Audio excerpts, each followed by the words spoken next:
예수님의 십자가의 그 길을 생각하면서 이번 한 주 동안 요한복음 18장 그리고 19장에 기록되어 있는 말씀으로 함께 은혜를 나누게 됩니다. 다락방 설교로 알려져 있는 요한복음 14장에서 16장에 있는 말씀, 그 말씀을 우리 예수님께서 제자들과 함께 나누시고, 요한복음 17장에 가서 보면은 여러분 대제사장의 기도로 예수님께서 제자들을 위해서, 우리들을 위해서 기도하신 그 기도가 나와 있어요. 그리고 나서는 예수님은 제자들을 데리고 겟세마네 동산으로 가셨습니다. 예수님이 예루살렘에 오실 때마다 늘 찾으시는 장소였던 것 같아요. 기도의 장소였습니다. 겟세마네 동산이 예수님에게 왜 기도의 장소였는가, 그것을 알 수 있는 것이 마가복음 1장에 보면은 36절에 새벽 아직도 밝기 전에 예수께서 일어나 나가 한적한 곳으로 가서 거기서 기도하시더라라는 그런 말씀이 있어요. 바쁜 여정 가운데에서도 하나님 아버지 앞에 기도하러 사람이 많이 다니지 않는 한적한 곳을 찾으셨던 예수님, 예루살렘에 가셨을 때도 아마 이 겟세마네 동산이 그렇게 한적한 곳이었던 것 같습니다. 기도의 동산, 겟세마네 동산, 예수님 혼자 가지 않으셨습니다. 제자들을 데리고 가셨어요. 특별히 마태복음의 기록을 보면은 12 제자들 가운데 베드로에게 하이라이트를 하고 있어요. 거기 보니까 37절에 베드로와 세베대의 두 아들을 데리고 가셨다 그랬어요. 그러면서 예수님이 베드로와 그 세베대 두 아들들 특별히 부탁하십니다. 여기 머물러 나와 함께 깨어 있으라. 왜냐하면 예수님 그날 밤 너무나도 힘드신 밤이었던 것입니다. 하나님 아버지 앞에 매달려 기도하시는데 정말로 너무나도 마음이 괴롭고 힘드셨어요. 그래서 베드로에게 부탁하신 거예요. 나와 함께 깨어 있어라. 이렇게 베드로는요, 예수님이 좀 더 이렇게 가까이 데리고 있고 싶었던 제자였습니다. 같이 깨어서 예수님하고 있으라고 당부하셨건만, 그러나 그 말씀을 좀 더 내려가서 보면은 깨어있지 못하고 잠든 베드로입니다. 예수님이 오셔서 잠든 제자들에게 말씀하실 때에 그 마태복음 26장 40절에서 보면은 거기에 다시 한번 베드로에게 하이라이트가 비춰지고 있는 걸 다시 봅니다. 제자들에게 오사 그 자는 것을 보시고 베드로에게 말씀하시되 너희가 나와 함께 1시간도 이렇게 깨어 있을 수 없더냐. 시험에 들지 않게 깨어 기도하라. 감당하셔야 했던 그 십자가 고난을 기도로 준비하신 예수님과는 너무나도 대조적인 모습 우리가 베드로에게서 보지 않습니까? 기도하지 못했습니다. 깨어있지 못했습니다. 그래서 가룟 유다가 데리고 온 병사들이 예수님 잡으려고 할 때에 베드로의 행동을 보면은 그는 칼을 빼어들었습니다. 그것이 하나님의 뜻이 아니었는데 베드로는요, 영적으로 깨어 있어서 하나님 아버지의 뜻대로 행하지를 못하고 본능적으로 행합니다. 자기의 힘으로 예수님을 보호하고 또한 예수님을 붙잡으러 온 그 병사들을 물리치려고 했던 것입니다. 그런데 이런 베드로의 행동은요, 주님이 가셔야 하는 십자가의 길을 가로막는 행위였습니다. 하나님 아버지의 뜻과는 정반대되는 모습이었어요. 어디서부터 이게 비롯됐어요? 깨어있어 기도해야 되는데 깨어있어 기도하지 못했기 때문에 그렇습니다. 그것을 느낄 수 있는 것이 요한복음 18장 11절에 보니까 예수님께서 칼을 빼어든 베드로에게 그렇게 말씀하세요. 칼을 칼집에 꽂으라. 아버지께서 주신 잔을 내가 마시지 아니하겠느냐 하시니라. 예수님은 결국 병사들에게 붙잡히셔서 끌려가셨습니다. 그랬는데 힘이 없어서가 아니었어요. 예수님이 그렇게 허락하신 거예요. 아버지의 뜻에 순종하시기 위해서 십자가의 길을 가신 것이에요. 그렇게 주님을 붙잡아 간 곳이 대제사장 안나스의 집이었습니다. 예수님에게 어떤 일이 일어날까? 예수님은 어떻게 될 것인가? 알고 싶어서 베드로와 또 다른 제자 한 사람이 예수님을 따라갔습니다. 그리고 안나스 집들 안까지 갈 수가 있었어요. 근데 거기에서 문을 지키던 여종이 베드로를 알아봅니다. 그러면서 베드로에게 말을 겁니다. 바로 그것이 오늘 우리가 보고자 하는 본문인데요. 같이 17절, 18절 말씀 본문 같이 읽습니다. 시작. 문 지키는 여종이 베드로에게 말하되 너도 이 사람의 제자 중 하나가 아니냐 하니 그가 말하되 나는 아니라 하고 그때가 추운 고로 종과 아랫사람들이 불을 피우고 서서 쬐니 베드로도 함께 서서 쬐더라. 아멘. 너도 잡혀온 저 예수의 제자가 아니냐? 그 질문에 베드로의 대답이 뭐였어요? 아니다. 나는 아니다. 그러며 그 다음에 그때가 추운 고로 한밤중이죠. 그래서 베드로도 불 곁에 가까이 와서 다른 사람들과 함께 몸을 불에 쬐고 있었다. 그렇게 기록하고 있는데요. 이게 외면상의 이야기만으로만 들리질 않습니다. 말씀드렸듯이 예수님이 십자가의 길을 가시는 그 밤, 주님은 그 고난의 십자가를 감당하시기 위해서 기도로 준비하셨어요. 홀로 가시는 그 길이 아니었고 제자들로 하여금 같이 오라고 하신 그 길이었어요. 그래서 나와 함께 깨어 있어라, 시험에 들지 않게 깨어 기도하라 당부하시고 그렇게 말씀해 주셨건만 베드로는 깨어 있지를 못했어요. 기도하지 않았어요.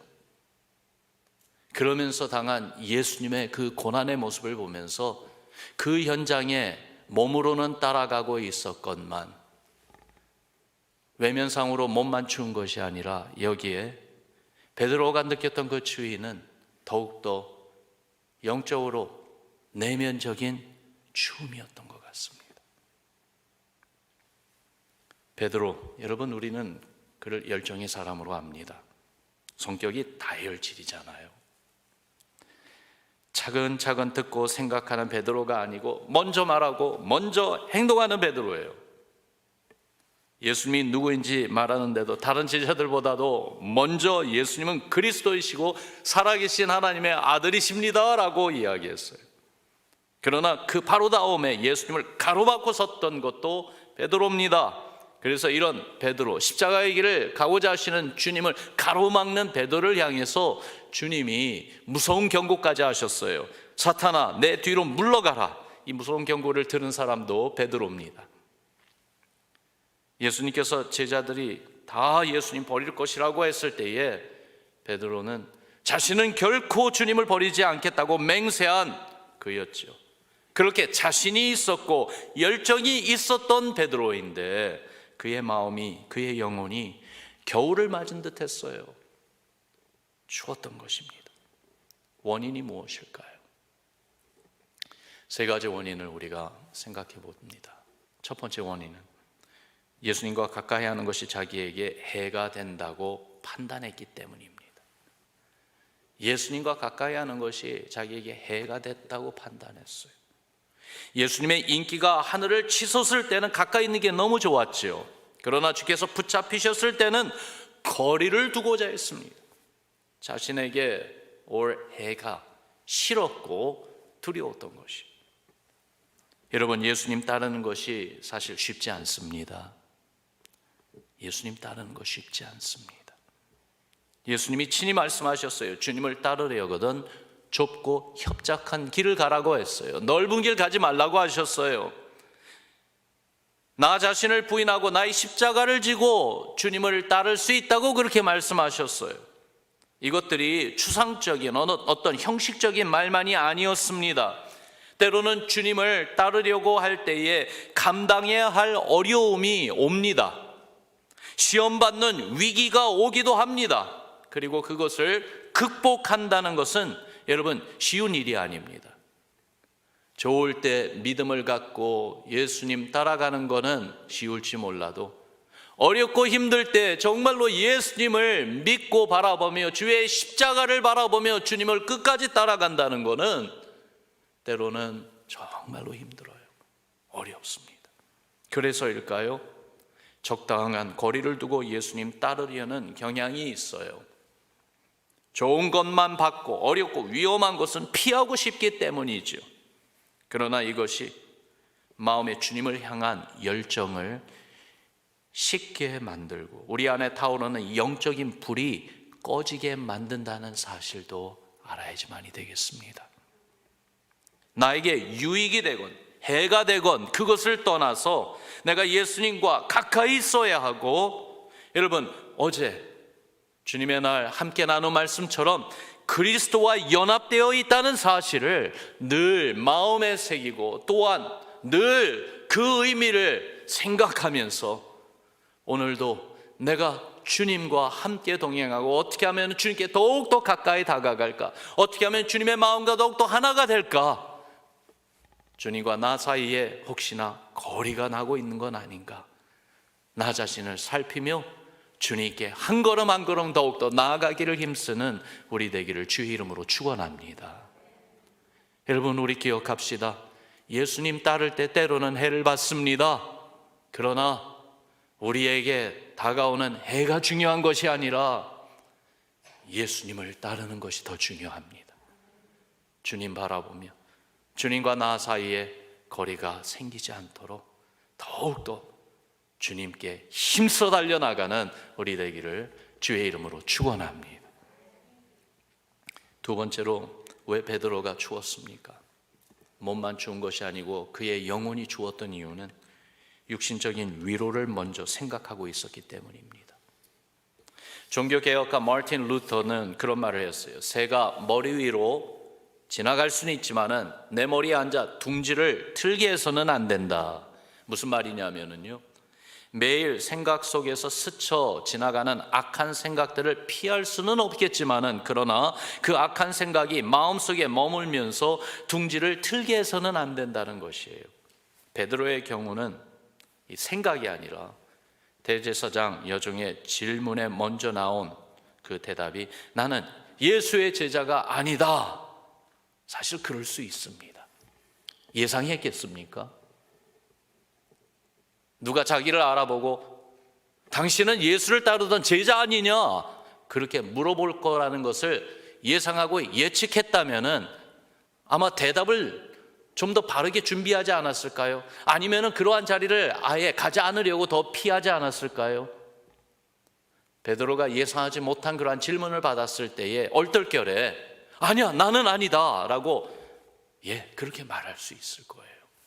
그만큼 연약한 그였기 때문에. 그러나 예수님을 부인하게 된 그 현장, 거기에서 예수님을 부인한 것이 한 번이 아니었잖아요. 다른 사람이 또 물어봤을 때 나는 아니라고 또 대답합니다. 세 번째 물어봤을 때 나는 아니라고 다시 또 대답했습니다. 여러분 왜 그랬습니까? 더군다나 그렇게 세 번까지 부인했던 베드로의 모습을 보면서 계속 희한하게 우리가 그의 모습 가운데 발견하는 것은 몸이 추워서 몸을 녹이려고 불 옆에 계속 서 있는 모습을 보아요.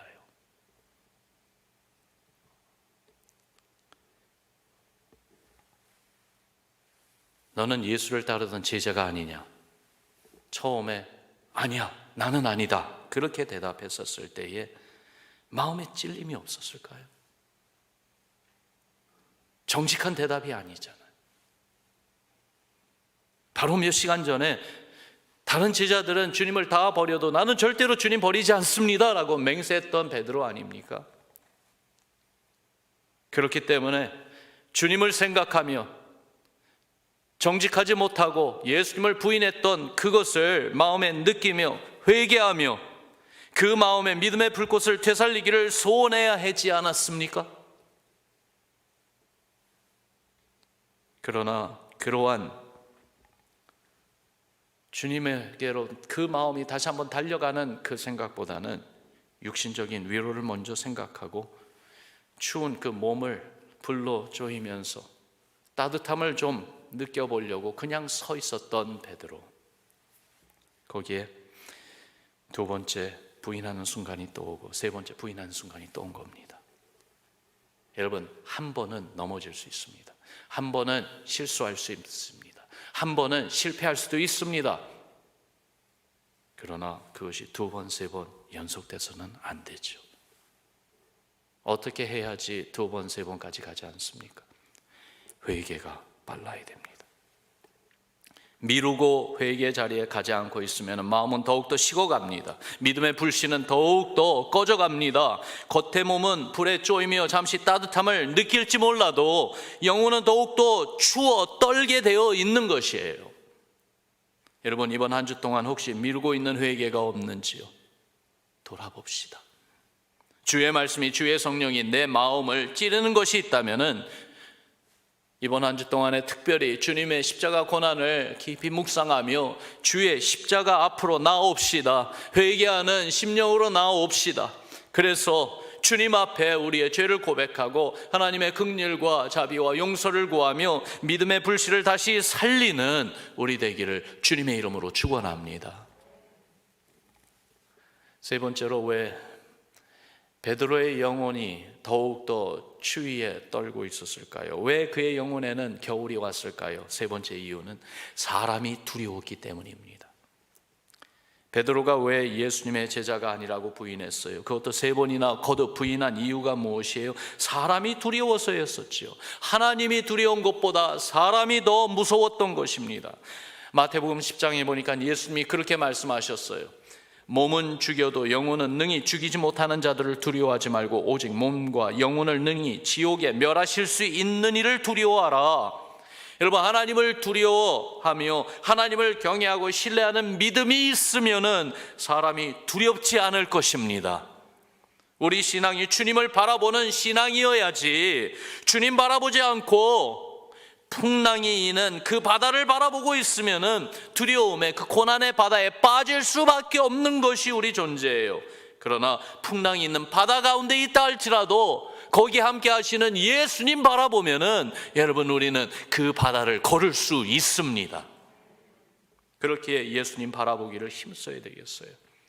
특별히 이번 한 주 동안 계속해서 우리 주님 바라보고 또 바라보고, 그러면서 사람을 두려워하지 말고 세상을 두려워하지 말고 오히려 우리 주님 바라보는 믿음으로 세상 이기는 우리의 신앙, 우리 교회 되기를 주의 이름으로 축원합니다. 주님의 십자가 바라보고 주님 바라볼 때에 주께서 우리 마음에 믿음의 불을 더욱 타오르게 해주실 것입니다. 성령의 불이 더욱 타오르게 해주실 것입니다. 우리 영혼이 춥지 않을 것입니다. 우리 영혼이 점점 더 더욱더 주의 은혜로 뜨거워지는 것을 체험하게 될 줄로 믿습니다. 오늘 이 아침에 우리가 기도할 때에 이 베드로의 이 모습을 통해서 나 자신을 보고 우리 자신을 보면서 여러분, 이렇게 기도합시다. 예수님과 더욱 가까이 하게 해 주옵소서. 육신적인 위로보다는 영적인 회복과 회개가 더욱 빠르고 이루어지게 해 주옵소서. 사람이 아니라 오직 하나님을 두려워하고 경외하는 믿음으로 우리 마음에, 내 마음에 성령의 불이 더욱더 뜨겁게 타오르게 해 주옵소서.